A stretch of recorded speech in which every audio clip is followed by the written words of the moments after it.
Yo, what's good? We're back at it with one of these guys right here, and I'm a little stunned right now. I could have swore I already did Cartman. I'm not sure if I did or did not. Now I'm just tripping. Now I'm kind of wondering if my mental state is actually pretty healthy. But yeah, I remember this one because when I asked the person okay, so I'm not sure if I told him like how I go about this process. Like I would usually ask somebody, you know, saying anyone that I quote unquote see, like usually the first person I see, which is somebody from Starbucks that day, usually the workers and whatnot. I would ask them like, "Yo, who's your favorite character and whatnot?" And this person just straight up said Cartman, like no hesitation, no, like not even a second thought process. And I was just shocked. I was like, "Cartman is your favorite character?"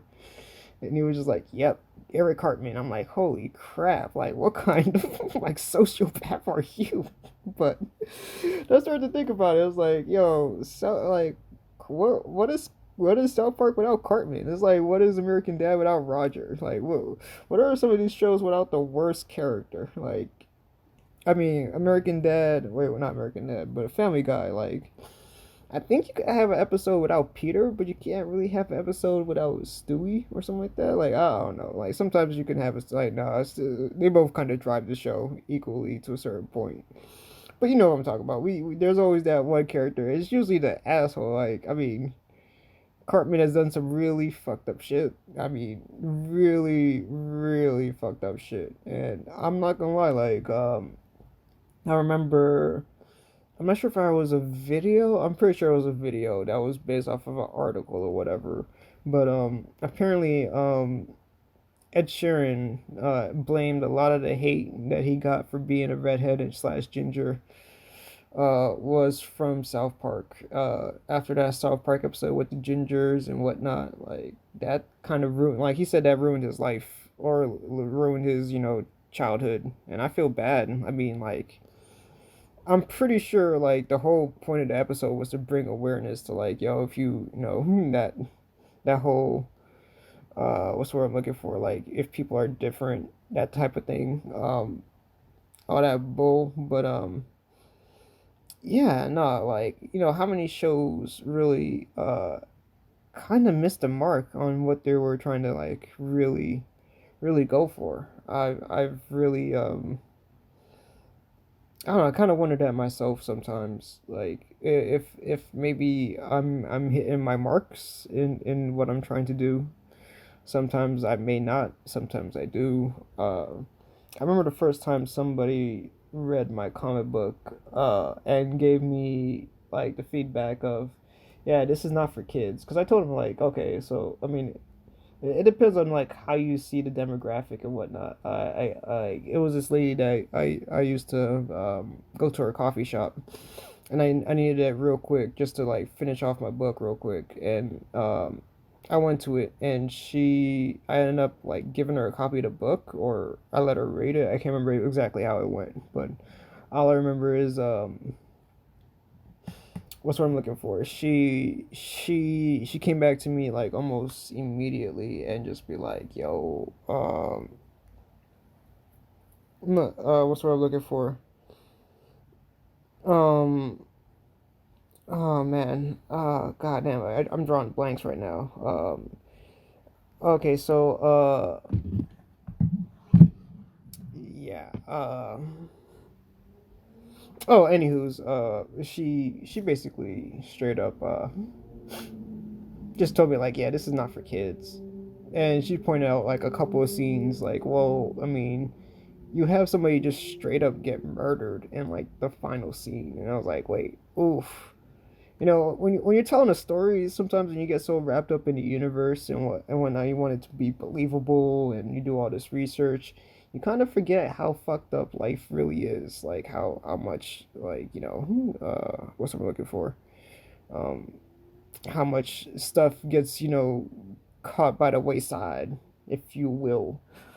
Uh, there was a couple of scenes and whatnot where I mean people get ripped apart and or creatures get ripped apart or whatever, and like I didn't even think like anything of it. Like, you know what I'm saying? Like, I felt like it was so ambiguous of a scene that nobody could really, you know what I'm saying, like takes like any which way about it.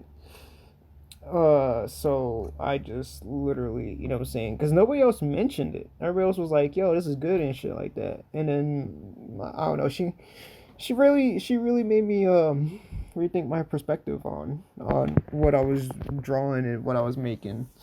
I mean, but at this point, I was already like what so committed to the story that it's like, all right, well, it's already printed, and I'm not gonna print it out. I think it was my first, like, I'm positive it was my first book because I don't think I printed out any more books besides the first one. But I'm trying to, like, like it was some like weird shit, like I think at the time I was using Amazon or what I think I was using Amazon, and they wouldn't let me do one particular thing in my book. I wanted, like, I was inspired, not really, but like I think around the time it was like, how do you say, there was this Batman comic book that I loved, which basically, as Batman went more into insanity, like the book was, you were kind of forced to turn the book to read the the the pages correctly. You know what I'm saying? Because like it'll be like, okay, like it was like a spiral effect or whatever.